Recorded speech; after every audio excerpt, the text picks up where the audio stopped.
Morning. అవునా? మంచోళ్ళు ఎంతమంది ఉంది? మంచోళ్ళు అలాగే చేయలేమంటలేదంటే మీరు కాదు. నేను చెప్పినాక లేవంటే అసలే కాదు. అసలు మంచోళ్ళు ఎవరంటే ఇప్పుడు మీకు ఈ రోజు వచ్చినట్టే అమ్మా ఇప్పటిదాకా మాట్లాడరుగా ఇదే చూడాలి. ఎందుకంటే ఇప్పటిదాకా మీకు నరాలు మొత్తం తెగిపోయి నాకు వస్తుంది దాకా రూపాయలు పెట్టుకుని తీసుకుంటారే కాలేదు. మిర్చి సినిమా చెప్పాలా అప్పుడు పరిస్థితి. ఇప్పుడు లైన్ తీసుకున్నాం అనుకో ఇంకో నెల దాకా నెలలో అయిపోతాయి. డబ్బు ఎలా వచ్చిందో తెలుసుకోవాలి. మంచోళ్ళు అంటే ఎవరంటే భగవంతుడు వరాలు ఇవ్వడు, శాపాలు కూడా ఏమిస్తాడు. మీకు లేదు ఛాన్స్. అరే ఎవరైనా చచ్చిపోయారా? ఎవరు చచ్చిపోలేదు. మౌనం పాటేస్తుంటే డౌట్ వచ్చింది. మాట్లాడతా లేదా? నువ్వు ఏమన్నా గుర్తుకొని ఇంటి ఉంటా ఈడుంది ఇంటిగా నువ్వు. అవునా కదా కాక? చిన్న ఇంటికాడ వెయిట్ చేస్తుంటే ఆడికి నువ్వు ఈడు కూర్చొని ఏం చేస్తావు? నువ్వు సాగు పోయి అట్నే ఉంటుంది, పెళ్లికి పోయినా అట్నే ఉంటుంది, పక్కింటి వాళ్ళు ఏమైనా కుదుకున్నా అట్నే ఉంటుంది, నీ ఇంట్లో నీ పిల్లలు కుదిరినా అట్నే ఉంటుంది. ఏదో ఒక మన జరగన మొత్తం మీద చిరడం ఉండి యాక్టివ్ ఉండాలా లేదా? ఇట్లాంటి ప్లాట్ఫామ్కి వచ్చినప్పుడు కానీ అన్నా అవి బరబర్ అంటుంది జర చెప్పు 15 నిమిషాలు తర్వాత అని చెప్తాను. కరెక్ట్ 15 మినిట్స్ నాకు గుర్తేది. ఇప్పుడు ఎంత అయింది? 15 నిమిషాల తర్వాత ఎగ్జాక్ట్గా 15th మినిట్ నాకు గుర్తు చేయండి. ఒక్కరు గుర్తు చేస్తే ప్లాన్ లాంచ్ చేస్తాను. సరేనా? అది రెడీ సార్. జోక్స్ పాటు వదిలేసేయండి. నా పాయింట్ ఏంటంటే ఇప్పుడు ఇంతమందికి డబ్బు వచ్చిందని చెప్పించారు. ఇక్కడ వాళ్ళతోటి మీ సక్సెస్ చెప్పండి అని పిలిచారు. వాళ్ళని ముందు వెళ్ళడానికి కారణం ఏంటంటే ఇంతమందికి డబ్బు వచ్చినటువంటి ప్లాట్ఫామ్ ఏంటిది తెలుసుకోవాలనేటటువంటి ఒక ఆసక్తి కలగజేయడం కోసం. వాళ్ళ డబ్బు వచ్చిందా రాలేదా డౌట్లు ఎవరికైనా ఉంటే మాత్రం మీరు ఏం చెక్ చేస్తానో నేను రెడీ. పైసలు ఎలా పడతాయి సార్? ఇంటికి గోళీలు పడతాయా? ఇంట్లో సందుకాలు పడతాయా? బ్యాంకులు పడతాయా? బ్యాంక్ స్టేట్మెంట్ చెక్ చేయొచ్చా లేదా? నేనే చెప్తున్నా ఓపెన్గా. You can check anybody's bank statement. ఎవరిదైనా ఇప్పుడు 20,000 దగ్గర నుంచి 4 లక్షల వరకు వింటారు మీరు. ఎవరిదైనా bank statement, income tax returns, ఎంత దేశానికి ట్యాక్స్ కట్టిరు, ఎంత వీళ్ళకు ఇన్కమ్ ట్యాక్స్ రిటర్న్ చేస్తున్నారు, ఫామ్ 16, ఫామ్ 26A, ఏ సీఏ దగ్గర వీళ్ళు ఇన్కమ్ ట్యాక్స్ ఫైల్ చేసుకుని కూడా చెక్ చేసుకోవచ్చు. మీరు ఏది చెక్ చేసినా మీకు ఏమంటారు చెక్ చేయడానికి మేము అవకాశం లేదు. అవన్నీ చెప్పారు జాగ్రత్తగా అర్థం చేయండి. ఇట్ ఈస్ వెరీ ట్రాన్స్పరెంట్, పూర్తి పారదర్శకంగా జరిగే బిజినెస్. అది చెప్తానికి మిమ్మల్ని పిలిచింది. యాక్చువల్లీ ఇప్పటిదాకా మీకు మనసులో చెప్పిన విషయం ఏంటి? ఇప్పుడు హోస్ట్ చేసినప్పుడు 70 మాట్లాడిందంటే బిజినెస్ లో జాయిన్ అవడం తర్వాత ఈ బిజినెస్ ఏదో తెలిసినాక చేయాలా వద్దా డిసైడ్ చేయాల్సింది ఎవరు? మాట్లాడరా సార్? అబ్బా అయితే ఏం పని ఉందిరా? ఇంటికాడ పని ఉంటే వెళ్ళిపోయి తొందరగా ఇబ్బంది పడద్దు. కూర్చొని దయ్యాలు చూసినట్టు తేమని పాడైతుంది. సినిమాలు అయితే మొత్తం అమ్మదాన్ని పట్టించిన అంగిలా కూడా చెప్పుకుంటారు. టర్ర హీరో ఎలాగే వాడు ఎల్లుడు నిజం కాదు, బ్యాక్గ్రౌండ్ మ్యూజిక్ నిజం కాదు, లేపే లింగం కూడా ఒరిజినల్ కాదు. అయినా కూడా వీడి బట్టలు ఇప్పుడు ఒరిజినల్ బట్టలు అది ముక్కుల బదులు ఇక్కడ జరిసి మాట్లాడు లైక్ మారుతుంది. ఎస్ఆర్లో ఇట్లా కాదు కానీ నేనేమంటలేదు. ఇటువైపు లేడీస్ ఉన్నారు, ఇటువైపు జోన్స్లో లేడీస్. ఓకేనా? నేను ఎందుకు క్లారిటీ ఇస్తున్నా, ఒక్కొక్కరు లేడీస్ పోటీ పెట్టినప్పుడు పార్టిసిపేట్ చేయరు. ఒరిజినల్ అంటే పార్టిసిపేట్ చేస్తారు. ఇప్పుడు వీళ్ళ బలం ఏందో చూపిస్తాను. ఒకసారి క్లాప్స్ కొడతారు. అక్క ఓ అక్క నేను అక్క అన్న అంతే కొట్టవాలి. ఓ అక్క కూర్చోండి కొడితే రైట్ మనకి లేదు, కొడితే కాదలే. మహిళా సంఘాలు ఉన్నాయి తప్ప పురుషుల సంఘాలు లేవు. పడే షీ టీమ్స్ ఉన్నాయి, ఈ టీమ్స్ లేవు. ఉన్నాయి వచ్చా? అలా నేర్పిస్తున్నా లేదా? రోడ్ల మీద మనం లేదో చూస్తున్నా కామెంట్ చేసి తీసుకుపోయి లోపలేసి బొక్కలు కదా అంతా తప్పదే ఖచ్చితంగా చేయాలి. కానీ మనం కూడా ఏర్పిస్తారు. కానీ ఇంట్లో 4 గోడల మధ్య గొప్ప బయట ఏమనుకున్నా బిడ్డ అని అంటాడు. ఒక్కసారి లేడీస్, ఆల్ లేడీస్ ఒరిజినల్ అని చెప్తున్నాను. శరం పడతారని చెప్తున్నా. ఒకళ్ళు ఎవరు కొట్టరు, సపోర్ట్ చేద్దాం. 1 2 1 2 3 లేడీస్ అందరూ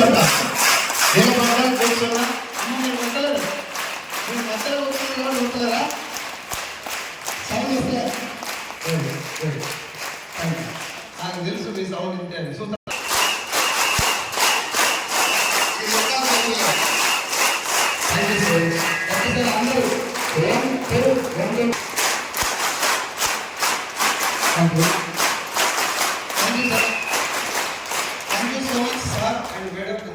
వెస్టీజ్ మీటింగ్ కొత్తగా వచ్చినాం ఈరోజు. చాలా మంది ఉన్నారు. మీ అందరికీ మనస్ఫూర్తిగా hearty welcome to the great Vestige family and MSR association. Thank you. So ఇప్పుడు దాకా వచ్చినటువంటి లీడర్స్ అందరూ మాట్లాడినటువంటి వాళ్ళ జీవితం, నేను ఇట్లుంటే సార్ నా లైఫ్ ఇది, నేను ముందు వినలేదు తర్వాత విన్నా, ముందు వినలేదు పట్టించుకోలేదు నమ్మలేదు, ఏం మాట్లాడరా. ఎస్టీలో సక్సెస్ అయినటువంటి ప్రతి ఒక్క లీడర్కి 3 స్టెప్లు ఉంటాయి. ఆ 3 స్టెప్లలో మొదటిది ఎంత ఎండవాటో పట్టించుకోకపోవడం, రెండోది ఒక మీటింగ్ రావటం, మూడోది గెలవటం. ఇప్పుడు 3 దాటి వచ్చింది, మీరు 2వ స్టెప్ కాదు. సార్ ఇంతకుముందు మీకు ఫోన్ చేసి ఉంటారు మా వాళ్ళు, అప్పుడు ఏదో చెప్పి తప్పించుకున్నారు, ఇవాళ దొరికింది. ఇవాళ ఒకవేళ దొరకపోయిందంటే మా వాళ్ళు ఇష్టపడిపో ఇంకో మీటింగ్ అయినా తీసుకొస్తాం. ఎందుకు అని అంటే మంచి చేస్తున్నావా చెడా. సాయి సార్ చాలా క్లారిటీగా క్లియర్గా చెప్పింది మీకు. అన్నం పెట్టడానికి మనం అన్నం పెడుతున్నాం అని పిలుస్తానికే వాళ్ళని అంత బదిలాడితే మరి ఇక్కడ జీవితం మొత్తం మార్చుతాం తీసుకొస్తున్నాం. బదిలాడాలన్నా గట్టిగా ఫాలో అప్ చేసి కూడా గుంజుకొచ్చి కూడా కూర్చోబెట్టదు సార్. అయినా కూడా బదిలాడుతున్నారు మా వాళ్ళు. సార్ ప్లీజ్ సార్ రండి సార్, ఒక్క మీటింగ్ రండి సార్, తెలుసుకోండి సార్ అంటే నేను మాత్రం ఎక్కువసేపు కూర్చోను. టికెట్ నువ్వే పెట్టాలి, అప్పటి గిరాయి కూడా నువ్వే పెట్టాలి. నాకు ఎప్పుడు కోపం వస్తాడు వెళ్ళిపో అంటున్నావా లేదా. నీకే తెలియక సార్ అంటే మనం అదే అన్నాం స్టార్టింగ్ లో. తెలియకనా నిజంగానే కోపంతో కాబట్టి తెలుసుకుందాం. అదే రెడీ. కాకపోతే జర్ర నన్ను చూస్తే ఏడుపు వచ్చినా కోపం వచ్చినా నవ్వు అంటించుకోరు మొక్కం మీద. చెప్పబుద్ధి అవుతుంది నన్ను చూడగానే ఇట్లా పెట్టిన భయం అవుతుంది నాకు. నేను చెప్పేది మంచిగా లేదు అనిపిస్తుంది. అదే రెడీ అదే రెడీ రైట్. సో సార్ నా పేరు సైదులు, నేను ఉండేది కర్మాన్ఘట్ హైదరాబాద్ లో. వెస్టీజ్ అనేటటువంటి ఈ ప్లాట్ఫామ్ కి రాకముందు ఒక 10 సంవత్సరాలు ఫార్మా కంపెనీలో medical sales representative and regional sales manager for entire Telangana. ఒక 4,500 నా మొదటి జీతం. అక్కడి నుంచి 2010 నుంచి 2013 దాకా 4,500, 5,000, 10,000. 2013లో 25,000 రూపాయల జీతం వచ్చింది. నేను బ్యాచిలర్ అప్పుడు 25,000 రూపాయల జీతం వచ్చిందని సంకల్ గుర్తు కూడా పోయి మా అయ్యకి చెప్పిన. మా నాయన కూడా ఒక్క నిమిషం కూడా ఆలోచించకుండా సంకల్ గుర్తుకొని నాకు పెళ్లి చేసేది. అయిపోయింది కొడుకు పని, ఎన్నో రోజులు హ్యాపీగా ఉంటారు. పెళ్లి చేస్తున్నా తెలుసా, చేసినప్పుడు హ్యాపీగా ఉంటారు, బాధతో ఉంటారు. బాధ ఉంటుందా? చేసేటప్పుడు బాధ ఉంటుంది, అది మంచిగా. చేసినాక అడగలేదు నేను, చేసే ముందల నీకు ఒక మంచి అమ్మాయిని చూసినా సంబంధం ఇది, పెళ్లి ఈ ఫంక్షన్ చేస్తున్నావు అని చెప్తే చిన్నప్పుడు కలర్లు వస్తాయి ముఖంలో మొత్తం. అప్పటి నుంచి పల్లెకి వెళ్ళమని కట్ చేసుడు, కలర్ వేసుడు, పౌడర్ పూసుడు, దువ్విన తెల్లటి ఓటర్ మీద పాటలు చూడు, ఈ లక్షణాలన్నీ అప్పుడే వస్తాయి మనకి, తెల్లపుట్టు వస్తాయి. పెళ్లి అయ్యేంత వరకు ఏమన్నా కూర్చుంటాడా కాక కార్డు తీసుకుపోయి ఇస్తాడు కదా వేరే వాళ్ళు, కార్డు పెళ్లి కార్డు, డిఫరెంట్ కార్డులు, దాని సెలక్షన్, బాషింగ్ కాడికి వెళ్ళి ఫుల్ కుర్చీలో తీసుకుపోయి కార్డు ఇచ్చుకుంటా. ఏంద్రా ఇదంటే పెళ్లి అందరికీ అయిందంటే కొత్తగా అయితే అందరినీ చూస్తారు. పెళ్లి చేసుకుంటారు, చేసినప్పుడు హ్యాపీ ఉండడం లేదా, మాట్లాడాలి. పెళ్లి వల్ల ఎఫెక్ట్ అయిన చాలా మొక్కలు అది దీనిగా చూస్తుంది. పెళ్లి అయినప్పుడు వంగవాళ్ళు తాళి కడతాడు కదా, ఇటువైపు మన దోస్తులు ఉంటారు మొత్తం 10 మంది 20 మంది ఉంటారు. 10 మంది పెళ్లి అయిన వాళ్ళు, 10 మంది పెళ్లి కాదు. ఈ కాక తాళి కడతాడు కదా వంగవాడి, ఒక 3 వేసి లేచి నవ్వుతాడు, కిల చూసినారా నాకు పెళ్ళి అయింది. ఇంకో 3 వేసి ఈ నవ్వేటోళ్ళు చూసి ఆ పెళ్లి అయిన ఉన్నారు కదా, పాపం సైజు కానీ బతాయి ఎట్లా బతాడో ఈడు తెలుగు కొడుకానికి ఇప్పుడే పులిలో తలకాయ ఈడ. ఈడేమో ప్రపంచంలో ఇంకొక్కరికే పెళ్లి అయినట్టు మామూలుగా వస్తాడు. 3 ముళ్ళు వేసేంత వరకు అమ్మాయి తాలింట్లో పట్టుకుంటారు కదా, ఈ తాలింట్లో పట్టుకుంటే దానికి 2 పిల్లలు ఉంటాయి, అత్తగారు ఒకటి అమ్మగారు. ఆ 2 పిల్లలు నీళ్లు పడ్డదాకా ఏడుస్తుంది. వెనకంగా ఆమె జడలు లేవని పట్టుకుంటుంది, ఆమె కూడా ఏడుస్తుంది. వీళ్ళు ఏడుపు చూసి పిల్ల తల్లిదండ్రులు కాదు, పిల్లగాని తల్లిదండ్రులు కూడా పంతులు మొత్తం తప్ప అందరూ ఏడుస్తారు. పంతులు కావాలి కాబట్టి వదిలేస్తారు. ఈ పెళ్లి అయిన వరకు ఆ అమ్మాయి ఏడుస్తుంది, కాక నవ్వుతాడు. ఈ అమ్మాయి అప్పుడే లాస్ట్ ఏడుపు, ఇంకా ఫ్యూచర్లో ఎప్పుడు ఏడవు. కాక కిల్ల నవ్వింది కదా, ఇంకా ఫ్యూచర్లో ఏదన్నా జోక్ వేస్తే బలవంతం పడుతున్నాడు. ఇప్పుడు అందుకే మా వాళ్ళని భద్రాలు చూస్తున్నా అన్న నువ్వు అన్న అంటే నీకేమేమి కాదు నాన్న వీడు బాగానే చెప్తాను ఇంటికి పోతే ఉల్లిగడ్డ లేకపోతే కొడుతుంది కదా నిన్ను ఉల్లిగడ్డ లేకపోతే కొడుతుంది నా చోటు ఉల్లిగడ్డ కోపిస్తుంది నేనే ఉన్నాయి కదా ప్రాబ్లమ్స్ ఇంటికాడ చెయ్యాలా లేదా చెయ్యాలా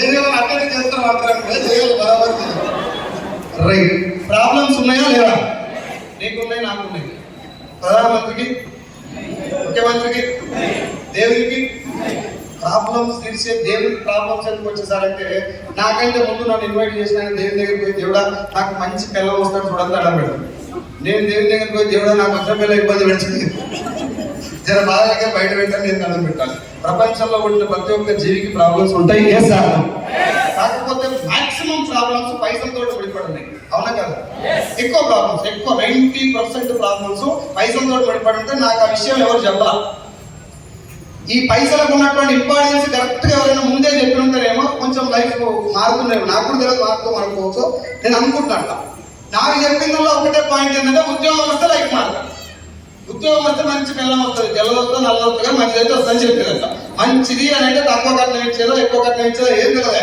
మంచిదో పదం వాడేది ఎస్ఆర్ మంచి భర్త వస్తున్న అమ్మాయికి మంచి భార్య వస్తున్న అబ్బాయికి చెప్పి జాబ్ పంపించే రోజుల్లో నేను కూడా సేవట్లేదు ఉద్యోగం వచ్చేంత వరకు కష్టపడ్డా ఉద్యోగం వచ్చింది జీతం సరిపోతలేదు ప్రమోషన్ వచ్చింది సరిపోతలేదు మళ్ళీ ప్రమోషన్ వచ్చి తెలంగాణకి వచ్చిన తెలంగాణ మొత్తానికి ఆంధ్ర ట్రాన్స్ఫర్ అయింది నాకు అక్కడి నుంచి ఇటు వచ్చిన 50,000 సాలరీ నాకు బ్యాచులర్ గా ఉండి 4,500 జీతం వచ్చిన నా జీతం ఎట్లుందో 50,000 సాలరీ వచ్చి ఇద్దరు పిల్లలైనప్పుడు అట్లే ఉంది ఏమాత్రం మారలేదు ఈ పాయింట్ చెప్పడం కోసం నేను చెప్పాను నా ఒక్కరికే ఇట్లా ఉంటుందా ఉద్యోగం చేస్తారు అందరికి ఇట్లా ఉంటుంది సార్ 1 తారీఖు వస్తుంది జీతం 5 తారీఖు అయిపోతుంది జీతం పడ్డదానికి ఖుషి అయ్యే లోపల ఈఎంఐలు అన్ని కట్ అయ్యి ప్లీజ్ మెయింటైన్ మినిమం బ్యాలెన్స్ అని మెసేజ్ వస్తుంది 50,000 శాలరీ రావడం వల్ల కొంచెం ఏదన్నా ఫ్రెండ్స్ వచ్చి ఒక మాట చెప్పే సైజులో ఒక ఇన్కమ్ చాలా డేంజర్ ఒకటే ఆదాయం మీద డిపెండ్ అవ్వద్దు ఒకటే ఇన్కమ్ మీద డిపెండ్ అయినోడు ఎవడు ఇప్పటి వరకు సుఖంగా మీన్స్ కొంచెం మనశ్శాంతి ఉన్నటువంటి దాఖలాలు లేవు నువ్వు కూడా ఇంకో ఇన్కమ్ మీద ఫోకస్ చేయి అని చెప్తే నేనేమనుకున్నా అంటే 2వ ఇన్కమ్ మీద ఫోకస్ చేస్తాను టైం వేయడం పడదు ఉన్నదాన్ని బతకనిస్తలేడు పొద్దుగాలో ఫోన్ మధ్యాహ్నం ఫోన్ సాయంత్రం ఫోన్ చేసి అయ్యిందా అయిపోతుందా ఈ మంత్ టార్గెట్ అవుతుందా ఉంటావా పిక్తావా అని చెప్పి క్వశ్చన్ చేస్తున్నాను ఇంత టార్గెట్ ఉన్నదంటే టైం మీద దొరుకుతుంది ఇంకోటి చేయలేదు నెంబర్ 1 నెంబర్ 2 ఎవడన్నా మన ఇంట్లో ఎక్కువ పడితే మనం ఆయన గురించి ఆలోచిస్తాం మన గురించి వీడు ఇంతగానో నా ఎంత పడుతున్నా అని చెప్పి చేస్తూ అనుకుంటామా లేదు నేను నీ కంపెనీలో జాయిన్ అయితే కానీ నీకెంత వస్తుంది నాతోటి నేను జాయిన్ అయితే నీకు ఎంత పడుతుంది అడుగుతూనే లేదు నేను అట్లా దాదాపు 10 సంవత్సరాలు 50,000 శాలరీ 15,000 అయిన తర్వాత పంచాయతీ సెక్రటరీ సీన్ సారు ఇందాక మన లీడర్స్ మాట్లాడు కదా బాలం సీన్ ఇటువంటి చాలా భయం ఉండాలి చూస్తారా మీకు నచ్చినట్టు లేదు తిరుగుతాను మీటింగ్ ఎందుకు ఫ్యాన్లు బంద్ చేయించింది కూడా అందుకే ఇంత ఉబ్బరాన్ని కూర్చున్న వాళ్ళే బిజినెస్ చేయగలుగుతారు సార్ నాకు పుఫ్ అంటే పుఫే ఈ నిజంగా చెప్పండి మీ అమ్మ నాన్న ఏమన్నారు మా నాయన అయితే బాయికాడ పొలం కాడ మా బాయికాడ ఏసీ లేదు ఎండలో ఉండదు మా అయ్య కొంచెం 1 గంట 40 నిమిషాలు అంతే 40 మినిట్స్ క్లోజ్ చేస్తాను ఈ 40 మినిట్స్ లోపల ఉబ్బరాన్ని తట్టుకోలేనటువంటి పర్సన్ ఎవరైనా ఉంటే నేను ఇప్పుడే చెప్తాను సార్ నా వల్ల కాదంటే ఈ బిజినెస్ కూడా నీ వల్ల 100% కాదు బుడద బట్టలు మొత్తం బుడద అయిపోయిన మీటింగ్ చేస్తాం ఇక్కడ కూర్చున్న లీడర్స్ సహాయం జస్ట్ తెలుసుకోండి లైఫ్ మారినట్టు ఉత్తగానే మారడం లటక్ నుంచి పుడక్కున కూర్చుంటే లటక్లో లచ్చ వచ్చి ఇట్లా పడదు కొంచెం ఇదివరకు చూడండి నాకు తెలిసి ఇంతకంటే టఫెస్ట్ సిచ్యువేషన్ లో కూర్చున్నాం లేదు సార్ చాలా లైటర్ లేబట్టాం వెళ్ళికాడ ఉప్పరించి కాకుండా 1 గంటలకే 2 గంటల వస్తున్నా కూడా అంత మీదకెళ్ళి పెట్టి తింటుంటారు ఫంక్షన్ వల్ల ఒక మాసం లేదా కొంచెం జీవితం మారడం 10,000 20,000 రావడం కాదు 10,000 రూపాయలకు కూడా చాలా కష్టపడడానికి నెలకు 1,00,000 రావడం జీవితం మారడం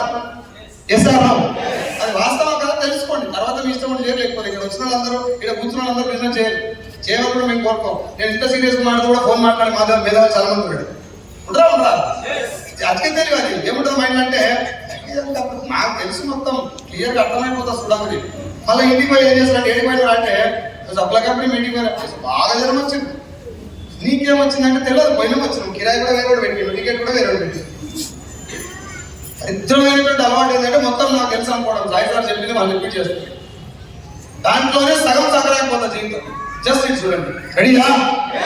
అలాగే రెడీ. నేను ఎవరు తిట్టలేను. నా పాయింట్ ఏంటంటే నేను మీ ప్లేస్ లో కూర్చొని నా లైఫ్ ఖరాబ్ అయిపోయింది, ఇక్కడికి వచ్చినాక నా లైఫ్ మారిందని చెప్తున్నాను. నేను కూడా మార్చుకున్నాను. బాగుంటే పని చేసుకుంటే మీ లైఫ్ మారు. నాకు వచ్చేది ఏం లేదు. ఇప్పుడు ఈ 2000 మంది రాకపోయినా ఇంకో 2000 మంది కూడా నేను మాట్లాడాల్సింది. It is my duty. ఉప్పల్లో థీమ్ రాదని చెప్పి నేను సైలెంట్ ఊరుకోను. కంపెనీ 7 దేశాల్లో ఉంది. 7 పోయినా నేను డిసైడ్ అయ్యి పని చేయాలి. Yes sir no? రెడీగా? వెనకాల సార్ రెడీగా? నాకు ఒక 15 మినిట్స్ టైం ఇవ్వండి. ఆ తర్వాత మీ ఇష్టం వచ్చిన మాట్లాడుకోండి. ఈ 15 మినిట్స్ నేను మాట్లాడే విషయంలో మీకు ఎక్కడైనా సార్ నేను మాట్లాడేది తప్పు, ఇది కరెక్ట్ కాదు అనుకుంటే మాత్రం చేయలేబట్టి లేచి నిలబడి నేను క్వశ్చన్ చేయొచ్చు. సార్ ఇది వాస్తవమే. నేను ఎస్ఆర్నో అడిగేది కూడా అందుకే. ఎస్ఆర్నో అంటే అవునా కాదా అని ఎందుకు అడుగుతున్నంటే నేను మాట్లాడేది వాస్తవమే అనిపిస్తేనే మీరు చేస్తారని, లేకపోతే నో అని ఆపేసేది. ఇది ఒప్పుకొని ఒప్పించి చేసే బిజినెస్ కాస్తారు. అది మీ అంతా మీరు రియలైజ్ అయిపోయి కరెక్టే, సార్ చెప్పిన మాటలో వాస్తవం ఉంది, ఈ బిజినెస్ నేను చేయొచ్చు అని మీరు డిసైడ్ అయితేనే డబ్బు వచ్చేటటువంటి ఇండస్ట్రీ ఇది. అందులో ఆ కంపెనీ కూడా అట్లాంటిది. రెడీయా? ఇక్కడ కూర్చున్నటువంటి చాలా మందిలో స్కూల్ మొక్కం చూడని వాళ్ళు కూడా ఉన్నారు, బాగా చదువుకున్న వాళ్ళు కూడా ఉన్నారు, పిల్లల్ని స్కూల్ పంపించినటువంటి తల్లులు ఉన్నారు, స్కూల్కి వెళ్ళేటటువంటి కాలేజ్కి వెళ్ళేటటువంటి స్టూడెంట్స్ ఉన్నారు, వృద్ధులు ఉన్నారు, యంగ్స్టర్స్ ఉన్నారు, జాబ్ హోల్డర్స్ ఉన్నారు. నాకంటే మంచి మేధావులు, విజ్ఞానవంతులు చాలా మంది మీటింగ్కి వస్తారు. ఎస్ఆర్ అందరినీ దృష్టిలో ఉంచుకొని పాష్ లాంగ్వేజ్ లో ప్రొఫెషనల్ గా కాకుండా అందరికి అర్థమయ్యే భాషలో మాట్లాడటం కోసం మిమ్మల్ని నవ్వుకేయడం కానీ ఏదో చేయడం కానీ చేస్తారు. అంతే, అదొకటే నా ఇంటెన్షన్. ఓవరాల్ గా ఇలాంటి ఒక బిజినెస్ భూమి మీద ఉంది అని నీకు తెలవాలి. 10వ క్లాస్ ఫెయిల్ అయినటువంటి పిల్లగాడు ఉరేసుకొని చచ్చిపోవడానికి కారణం ఏంటి నాకు చెప్పండి. ఎవరండి? మార్కులు రాలేదని నేను చెప్పేది అదే. మా ఫెయిల్ అవడం మార్కులు లాగే ఫెయిల్ అయ్యేది. ఏమంటా 10వ క్లాస్ ఫెయిల్ అయితే చనిపోవాల్సిన అవసరం ఉంది సార్. మనం క్రియేట్ చేసిన అట్లా నీకు లచ్చ కట్టినా అని అంత వచ్చింది, నీకు ఎంత వచ్చింది డబ్బు. నువ్వు పైసలు కట్టినావు కాబట్టి అది చదవాలి. చేప పిల్లలు తీసుకొచ్చి చెట్టు మీద వేస్తే ఎక్కమంటే అది ఎక్క సార్, దాని రూట్ వేరే. నీళ్ళ వేస్తే నీ చేతికి దొరకకుండా వెళ్ళిపోతుంది. ఎస్ఆర్ చిన్న పిల్లలు చదువు ఒకటే మార్గం కాదు, ఇంకా భూమిలో చాలా ఉన్నాయని తెలుసుకోలేక తల్లిదండ్రులు వాళ్ళకి చెప్పలేక బలవన్ మరణానికి పాల్పడుతున్నారు. ఏం సార్ మనం మళ్ళీ సార్ ఎప్పుడు చెప్పాడు, నేను పాలు అమ్మినా, పూలు అమ్మినా, మంత్రి అయినా, కాలేజీ పెట్టినాను. అలాంటి పని కూడా మనం చేసుకోవచ్చలేదు సార్. మంత్రి మినిస్టర్ పని పక్కన ఏదైనా పని చేస్తలేదా? చదువుకు డబ్బు సంపాదించడానికి, చదువుకు జీవించడానికి సంబంధం.